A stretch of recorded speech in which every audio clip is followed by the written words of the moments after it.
نحمدہ ونصلی ونسلم علی رسولہ الکریم اما بعد فاعوذ باللہ السمیع العلیم من الشیطان الرجیم بسم اللہ الرحمن الرحیم قال اللہ تعالی فی الکلام المجید والفرقان الحمید ان الذین یاکلون اموال الیتامی ظلما انما یاکلون فی بطونہم نارا صدق اللہ مولانا العظیم صلو علی الحبیب اللہم صلی علی سیدنا و مولانا محمد وبارک وسلم وصلی علیہ۔ گفتگو کا عنوان یتیم کا مال ناحق کھانے کے حوالے سے ہے۔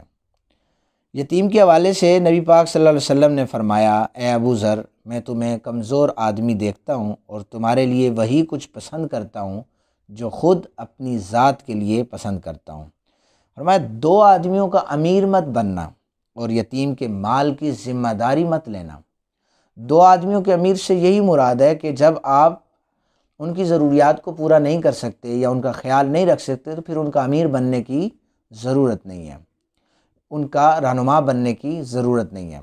اور دوسرا یتیم کے مال کی ذمہ داری کے حوالے سے ہے، چونکہ قرآن واضح کہہ رہا ہے کہ بے شک وہ لوگ جو ناحق یتیموں کا مال کھاتے ہیں وہ تو اپنے پیٹوں میں آگ ہی کھا رہے ہیں، یعنی وہ اپنے پیٹوں میں آگ ڈال رہے ہیں۔ یتیم کے حوالے سے نبی پاک صلی اللہ علیہ وسلم نے آپ نے بڑی احتیاطیں بتائی ہیں۔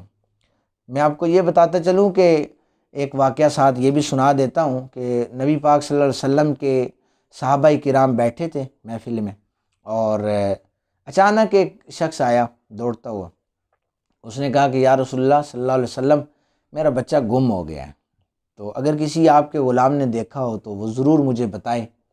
تو درمیان میں سے ایک صحابی کھڑے ہو گئے اور عرض کرنے لگے، حضور میں نے اس کے بیٹے کو دیکھا ہے۔ حضور نے فرمایا کہاں پہ دیکھا ہے؟ اس نے بتایا کہ فلاں میدان میں دیکھا ہے، وہ کھیل رہے ہیں۔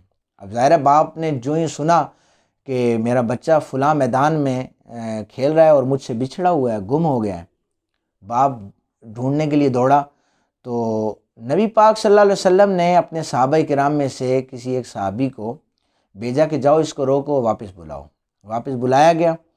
حضور نے فرمایا کہ اے میرے غلام، تم جب میدان میں جاؤ گے تو بیٹے کا نام لے کر اس کو بلانا، میرا بیٹا کہہ کر اس کو نہ بلانا۔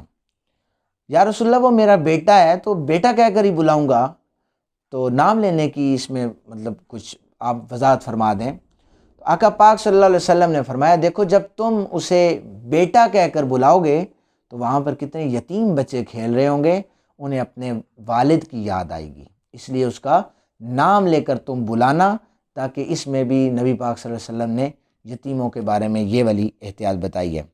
حضور نے فرمایا کہ 7 مہلک گناہوں سے بچتے رہنا۔ صحابہ نے عرض کی یا رسول اللہ وہ کون کون سے ہیں؟ فرمایا کہ اللہ کے ساتھ کسی کو شریک نہ ٹھہرانا، پھر فرمایا کہ جادو کرنا یا کرانا، یہ مہلک بیماریاں ہیں۔ انہوں نے فرمایا کہ کسی کو ناحق قتل کرنا اور سود کھانا، یتیم کا مال کھانا، یہ اس میں ہمارے ٹاپک کے مطابق ہی ہے۔ اور پھر میدان جہاد سے بوقت جہاد بھاگ جانا، پاک دامن بے خبر ایمان والی خواتین پر تہمت لگانا، اس حوالے سے ہے کہ یہ مہلک بیماریاں ہیں اور یہ نبی پاک صلی اللہ علیہ وسلم نے بتائی ہیں کہ ان سے بچتے رہنا۔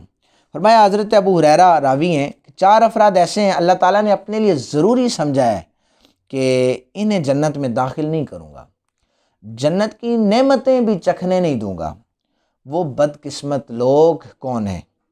ہمیشہ شراب نوشی کرنے والا، جسے نہ جنت کی نعمتیں چکھنے دے گا رب اور نہ ہی جنت میں داخل کرے گا، سود کھانے والا اور یتیم کا مال ناحق کھانے والا اور والدین کا نافرمان۔ آقا پاک صلی اللہ علیہ وسلم نے یہ 4 چیزیں بیان فرمائی ہیں۔